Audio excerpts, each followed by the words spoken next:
This video is sponsored by Vikings War of Clans. This free-to-play mobile game now has more than 20 million active players, which is incredibly 10 times more than the actual number of historical Vikings. Finally, there's a game that is a perfect mix of 3D graphics and smooth gameplay. This is the first strategy RPG with the detailed open world of the Vikings. The massive online battles of the game will get you hooked after 5 minutes of playing. So don't waste time, support our channel by installing Vikings right now using the links below, and you will get 200 gold, a protection shield, and your place in Valhalla for free.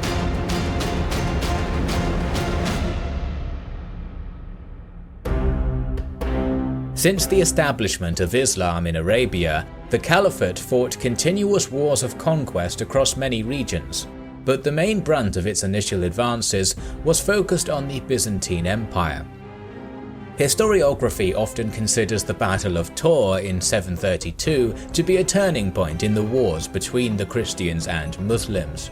But the campaign in France pales in comparison to the Siege of Constantinople of 717 to 718. As it was here the Byzantines and their Bulgar allies faced the main Umayyad force. Following the success at Yarmouk in 636, the Rashidun Caliphate quickly took control over Syria. Jerusalem was captured a year later, and by 642, Egypt was under Muslim control. While the conquest of North Africa continued, other Arab armies were fighting against the Sassanid Empire and completely subjugated it by the early 650s. As the Caucasus were also vassalized or conquered in this period, a tentative border between the Caliphate and the Byzantine Empire formed on the eastern edges of Anatolia. Striking deep into Anatolia was problematic, as the supply lines were overstretched, so the Caliphate built its first navy in Syria and Egypt in order to accompany the army along the southern coast. In 654, Rhodes and then Cyprus fell to this navy. In the same year, the governor of Syria, Muawiyah, launched an invasion into Anatolia. The Byzantine Emperor Constans II knew that he had to defeat the Muslim navy. The details are unknown, but in late 654 or early 655, the Byzantine navy was decisively defeated at the Battle of the Masts off the coast of Anatolia. Again, these sources are conflicted, but some claim that in 655, Muawiyah reached Bosphorus and even besieged Chalcedon. The news that Caliph Uthman was assassinated reached him in 656, and he returned to Syria. Muawiyah was one of the participants in the civil war within the Caliphate, and after Caliph Ali was assassinated in 661, he became the next ruler and established the Umayyad dynasty. All that gave the Byzantines some respite, and they even took Rhodes back. However, Muawiyah still dreamt of taking Constantinople. In 673, the Muslim navy attacked in 3 directions. Tarsus, Smyrna and Rhodes were conquered, and the latter 2 became permanent bases for future invasions. In 674, the Arabs took Cyzicus, just 100 kilometers away from Constantinople. The events between 674 and 678 are shrouded in mystery, with some sources claiming that the capital of the empire was under a constant siege, while others insist that it was just a series of raids. But we know that the Byzantines used Greek fire for the first time to destroy the Arab fleet.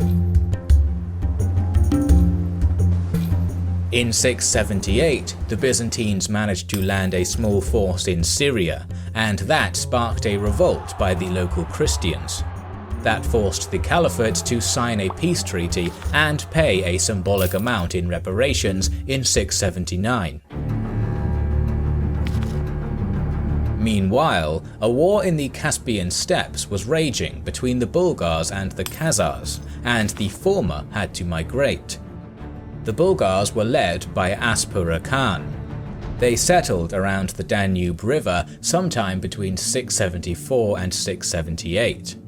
But now that the eastern border was secured, Emperor Constantine IV assembled a strong force and marched to meet these new invaders. The Bulgars took a defensive position in a place called Ongal in the Danube Delta, and a siege began. After 3 days, the emperor boarded a ship and left his army, most probably to attend the 6th Ecumenical Council in his capital. Seeing that, some of the troops decided to abandon the siege. Aspera used this opportunity and charged out against the Byzantine forces, who began to rout. The Bulgar horsemen rode them down all the way to Odessos, modern-day Varna. The Byzantine losses were heavy, and the following year they signed a peace treaty which guaranteed the borders of Bulgaria and agreed to pay yearly tribute to the nomads who were here to stay. Constantine was succeeded by Justinian II in 685. Justinian was very ambitious and wanted to live up to his name. In 687, he led successful campaigns against the Bulgars and the Slavs. He signed a new treaty with the Caliphate, according to which Armenia, Iberia, and Cyprus were now in joint possession. However, in 692, he attacked the Muslims again and was soundly defeated at Sebastopolis in Cilicia. In 695, Justinian was deposed, and a period known as the 20 Years' Anarchy began. 6 emperors ruled during this period, and the Caliphate used this time to take over North Africa and Spain.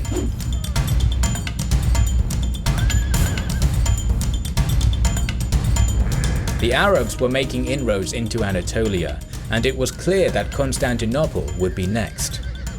Emperor Theodosius III was aware of this danger, and in 716 signed an alliance with the Bulgarian Khan Tervel and prepared to defend his capital, stockpiling food and ordering any family who couldn't acquire enough food to last for 3 years to evacuate the city. In 717, the Arabian forces were besieging the city of Amorium. At the same time, the strategos of the Anatolic theme, Leo, rebelled against the emperor. The Muslims tried to take advantage of the situation and negotiated with him. Leo convinced them to pull their forces back, promising that he would be their ally once he secured the throne. Theodosius was not willing to start yet another civil war and announced his resignation. Leo III peacefully took the throne and immediately broke his promise to the Umayyads. Caliph Solomon ordered his brother, Maslama ibn Abd al-Malik, to lead 80,000 men and 800 ships to take Constantinople. Meanwhile, Leo III began his preparations.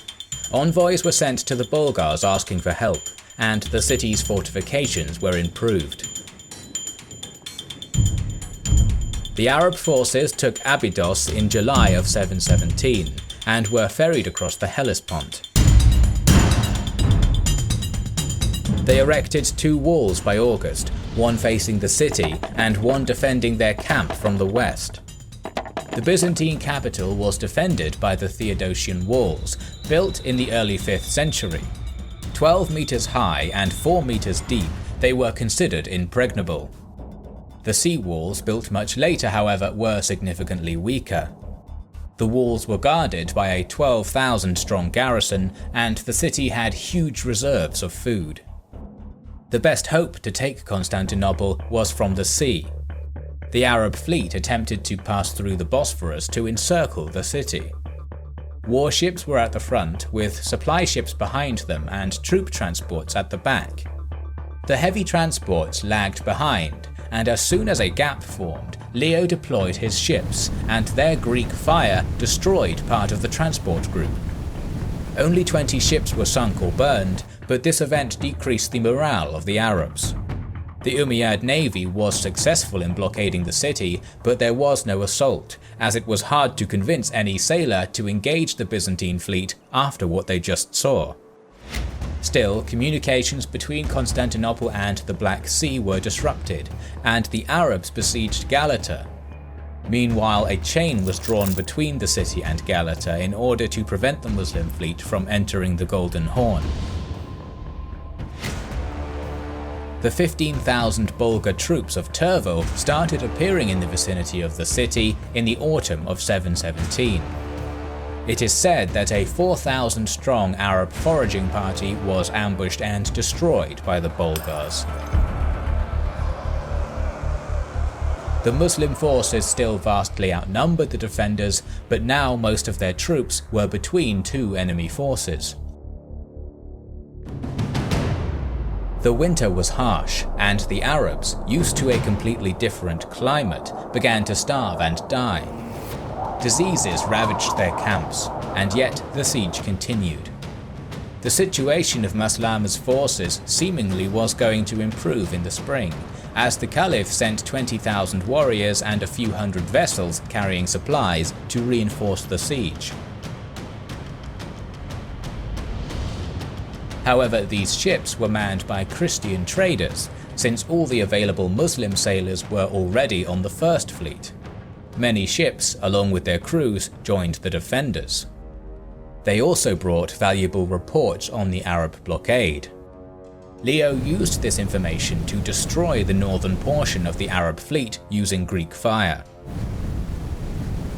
The Muslim reinforcements were attacked by the Byzantine forces in Anatolia, and Leo, who now controlled the northern portion of the strait, managed to land a small force behind them. All 20,000 of the reinforcements were killed. All that caused an even bigger loss of morale.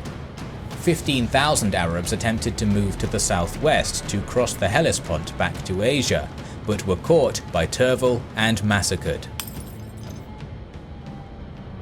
In August of 718, Maslama received a letter from the Caliph ordering him to lift the siege. 13 months after the beginning of the siege, the Arabs began their retreat. The Bulgars used the fact that no one was manning the outer walls to attack them from behind, and anywhere between 20 and 30,000 Arabs were killed. The rest, some 30,000, managed to make it back to Tarsus, while the vast majority of the navy was sunk by a storm and by the Byzantine navies harassing them along the way. The historical impact of this siege can't be overstated.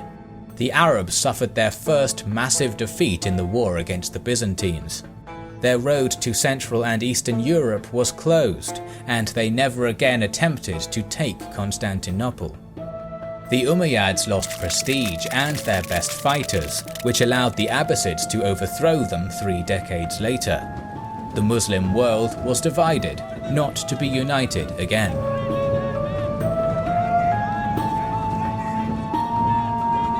Thank you for watching our video on the Siege of Constantinople. We would like to express our gratitude to our Patreon supporters who make the creation of our videos possible. Now you can also support us directly via YouTube by pressing the sponsorship button below the video. This is the Kings and Generals channel, and we will catch you on the next one.